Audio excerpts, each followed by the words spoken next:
ടെലിഗ്രാഫിയുടെ അക്ഷരമാലയായ Morse കോഡിൽ രണ്ടേ രണ്ട് അക്ഷരങ്ങളേ ഉള്ളൂ, ഡോട്ടും ഡാഷും.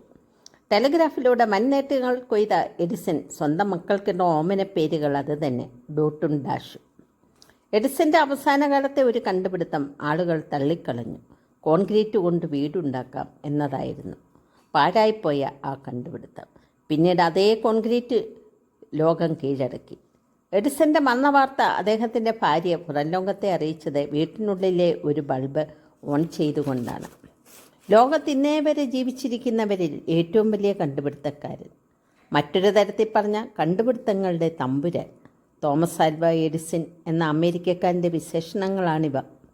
ചെറുതും വലുതുമായ നിരവധി കണ്ടുപിടുത്തങ്ങൾ എഡിസൻ്റേതായുണ്ട്. ആദ്യത്തെ ശബ്ദലേഖന യന്ത്രം, ആദ്യത്തെ ചലച്ചിത്ര ക്യാമറ, ചലച്ചിത്രം പ്രദർശിപ്പിക്കുന്നതിനുള്ള യന്ത്രം, വൈദ്യുത ബൾബ് തുടങ്ങിയവ. എഡിസൻ്റെ ഓരോ കണ്ടുപിടുത്തങ്ങളുടെയും മികവ് ഏറെയാണ്. അതിൽ ചില കണ്ടുപിടുത്തങ്ങൾ ലോകചരിത്രം തന്നെ മാറ്റി എഴുതി. വൈദ്യുത ബൾബ് അവയിലൊന്നാണ്. ദീർഘനേരം പ്രകാശിക്കുന്ന വൈദ്യുത വിളക്ക് കണ്ടെത്തുന്നതിൽ വിജയിച്ച എഡിസൺ അതിലൂടെ ലോകത്തിന് വെളിച്ചമേകി. രാത്രികൾ ഇല്ലാതാക്കിയ ഈ കണ്ടുപിടുത്തം മനുഷ്യ സംസ്കാരം തന്നെ തിരുത്തിക്കുറിച്ചു. വൈദ്യുത ബൾബ് കണ്ടുപിടിക്കുക മാത്രമല്ല, അവ പ്രകാശിപ്പിക്കുന്നതിന് വൈദ്യുതി ഉൽപ്പാദന വിതരണ സംവിധാനവും എഡിസൺ കണ്ടെത്തി.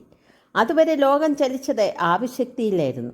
ആവിയുഗത്തിൽ നിന്ന് വൈദ്യുത യുഗത്തിലേക്ക് മനുഷ്യനെ മാറ്റിയെടുത്തത് എഡിസൻ്റെ കണ്ടുപിടുത്തങ്ങളാണെന്ന് പറയാം.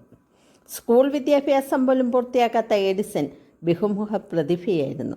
ശാസ്ത്രത്തിൻ്റെ എല്ലാ മേഖലകളിലും അദ്ദേഹം കൈവച്ചു. റബ്ബർ സംസ്കരണം, ഇരുമ്പയിര് വേർതിരിക്കൽ, സിമൻ്റ് ഉൽപ്പാദനം, അങ്ങനെ നിരവധി മേഖലകൾ. ഗ്രഹാംബെൽ കണ്ടെത്തിയ ടെലഫോൺ പരിഷ്കരിച്ച് ജനകീയമാക്കിയത് എഡിസനാണ്. എക്സ്റേയുടെ വാണിജ്യ സാധ്യതകൾ ആദ്യം ലോകത്തെ അറിയിച്ചതും ടൈപ്പ് റൈറ്റർ പരിഷ്കരിച്ചതും ഭക്ഷ്യവസ്തുക്കൾ വായുരഹിതമായി പാക്ക് ചെയ്യാനുള്ള വിദ്യ വിജയകരമായി വികസിപ്പിച്ചതും അദ്ദേഹം തന്നെയാണ്. വീഡിയോ ഇഷ്ടപ്പെട്ടെങ്കിൽ ലൈക്ക് ഷെയറും ചെയ്യുമല്ലോ.